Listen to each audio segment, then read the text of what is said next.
Well, hey guys, it's Darwin here with another CDT through hike update. So the last time I made one of these updates on the channel, I was back in West Yellowstone about to step into Wyoming. I just finished the 500 plus miles of Wyoming, came over the Colorado border, and I'm currently taking a double zero, actually the first double zero of my hike in Steamboat Springs, Colorado. And Steamboat Springs is technically the official halfway point. So I think that I'm sitting at mile 1528 is where I'll actually hike out to. So I have half of the trail done. But I figured I would pop on here today and let you guys know where I've been and what I've been up to. So I thought about starting to cut together my videos, and I have decided to wait. I think that I'm going to wait till I get done with the hike. I'm halfway done now. I should be done by the end of October, and that is when I'm going to cut together my CDT videos.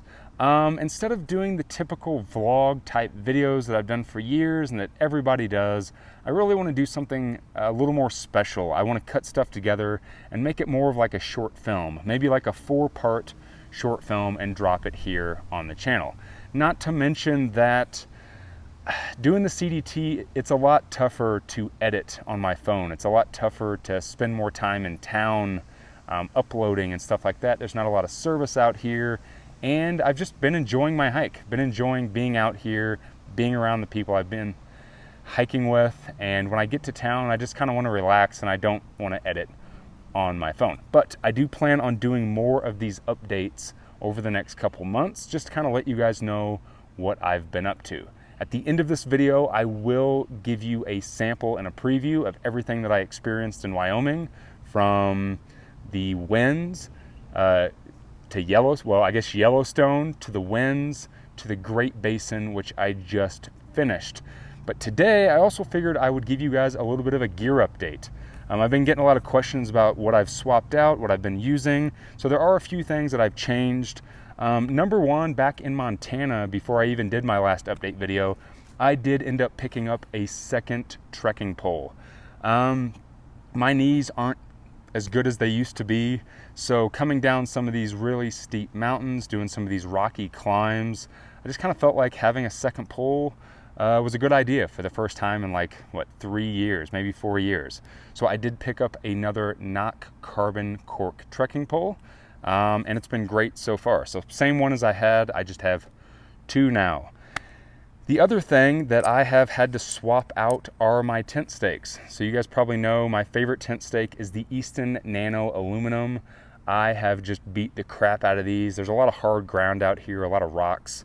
So this one is kind of on its last leg. But I ended up trading out a handful of these because I've snapped some, I've bent some, with a stake that I've never used in my entire hiking career, but everybody else uses them and swears by them, and I get it now. I picked up a bunch of the MSR mini groundhog stakes, and they have been working out great for me. They're a little bit heavier than the stakes that I typically use, but these have been awesome and bulletproof. So I've swapped those out. When I was in the Wind River Range, I stupidly jumped into a lake, an amazing, beautiful turquoise alpine lake, with my sunglasses on. My sunglasses that I've had since the end of 2017 that have a ton of miles on them, the PCT, the Pinhoti, the Arizona Trail, the Colorado Trail, my Tafosi prescription sunglasses, and they sucked right off my face, went to the bottom of the lake, and I couldn't find them. So I ended up picking up some cheaper sunglasses, some real big goofy looking ones that I just kind of put right over my glasses. So those are new. And then recently I ended up picking up something that I didn't think that I would add to my kit again for a long time, and that is a shirt. I ended up picking up an extra shirt, a camp shirt, something I could wear in town, because when we started out, the trail was really sticky and muggy and humid, and I was sweating a lot in this, so I just wanted something extra to throw on at the end of the day. So I picked up this Patagonia Capeline lightweight t-shirt, and it's been great. It's super light, it doesn't barely weigh anything, and it's just been great to have an extra article of clothing. Probably never thought you'd hear me say that again. And then Last but not least are the items that I picked up and kind of swapped out for the Great Basin because of exposure, because of water carrying. I did get rid of my Katadyn Be-Free filter, and I went to the Sawyer Squeeze and a NOC 2-liter bladder for some extra water carrying. Funny enough, we had a bunch of water in the basin, so using this wasn't really necessary for me. I could have just gotten away with 2 1-liter disposable bottles, which I did most of the time, so I rarely use this, but I am happy that I had my Sawyer because it was very silty, gross water, and the Katadyn doesn't always do the best. This does better. But I am currently, since I'm in Colorado, I'm done with the basin. I'm going to be swapping back to the Be-Free and sending these ahead to New Mexico to use. And then I picked up something that I didn't think that I would ever use again because I swore them off for a while, and that is a solar umbrella. I ended up picking up the Z-Pax Lotus solar umbrella. I bought it on Garage Grown Gear, and along with that, I've had a lot of questions about them. How I attached them were these little bitty little straps. There's 2 of them. It comes in a kit. I think they're made by 6 Moon Designs, and they just kind of attach to the shoulder strap of my pack, and it just positions it there so I can go hands-free. So this was really great. I was really glad I had it, especially not even just for exposure. We had a bunch of rain. We had some big thunderstorms the first 2 days we were in the basin, and this was awesome to help get out of the rain. And I think that's it on gear. I've also been getting a lot of questions about my shoes. I am still using the Ultra Lone Peak. Actually just switched to a brand new pair. There was a while where I had sent myself my Olympus just because I wanted a little bit of extra cushion for some road walking, and I only used them for about 90 miles, ended up sending them back and picking up some more Lone Peaks. So the Lone Peak has been my shoe of choice out here, and I've been getting about 400 to 450 miles on there. You can probably take them longer. That's just kind of a personal preference of mine, but they have been awesome. I almost forgot to give you guys a little bit of an update on the sun hoodie that I have been developing and prototyping. I started with a prototype of my sun hoodie, and I hiked with it for about 150 miles, and there was a few things that I wanted to adjust. I didn't 100% like the material because we're still testing material, so I sent it back so they could examine kind of some of the things that I was having a problem with, and I ended up switching back to my Outdoor Research Echo Sun hoodie, which is what I'm currently wearing. Unfortunately, we have been waiting on fabric. So the perfect fabric that I really want to use, we've had a hard time getting it. And then there are some other little updates that I want to do to my sun hoodie that are completely different than any other sun hoodie that I've seen, and some things that I didn't think that I wanted until I don't know, had the opportunity to hike with this new one for the first 150 miles. But hopefully I will be getting another prototype very soon to continue to develop it, and I will give you guys an update on that as I slowly progress with figuring out the perfect fabric, the perfect fit, and the perfect features to put on it. So yeah, that is everything with the sun hoodie.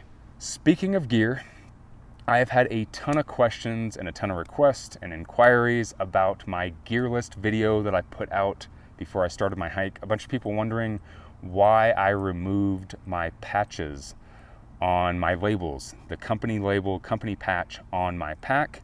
I didn't feel like responding to all the really silly comments that I was getting. Some people kind of took things a little overboard with comments, maybe read into things a little too much.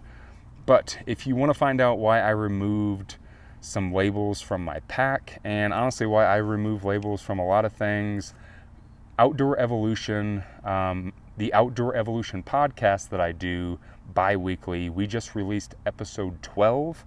And in that episode, I talk exactly about why I removed the patch from my pack. So if you guys want an answer to that, if you want to find out more about that, go check out the episode, the Outdoor Evolution podcast. You can find it on Spotify, on Apple, really anywhere that you listen to podcasts, and you'll get your answer of why I removed my patch.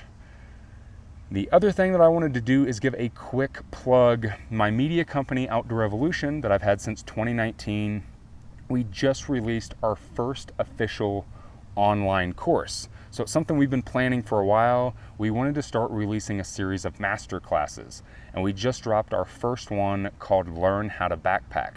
So if you're a beginner, if you know somebody else that's a beginner, that's looking at getting into backpacking, wants to learn about navigation, campsite selection, gear, nutrition, all of that, we just released a 60+ video course that has a ton of amazing information, along with support, some gear discount codes, a bunch of stuff. You can go check that out at learnhowtobackpack.com. I'll leave a link to that down below, along with the link to the podcast episode. Quick plug for Outdoor Evolution. Aside from that, guys, I'm just out here having a good time. Again, halfway into the trail, taking a 00 to let my body rest. And tomorrow, we'll be pushing back off into the high peaks of Colorado. And then here in a little bit, I'll be rejoining the Colorado Trail and basically re-hiking what I hiked last year, which should be pretty interesting and fun. A little deja vu. So I'm really excited to finally show you guys the footage of my hike and everything that I've been up to out here and the story that I'm trying to tell. But until then, here is some footage from Wyoming of Yellowstone and the winds and the basin and everything that I experienced over 500 miles. I hope you guys are doing great. Take care, and I'll see you soon.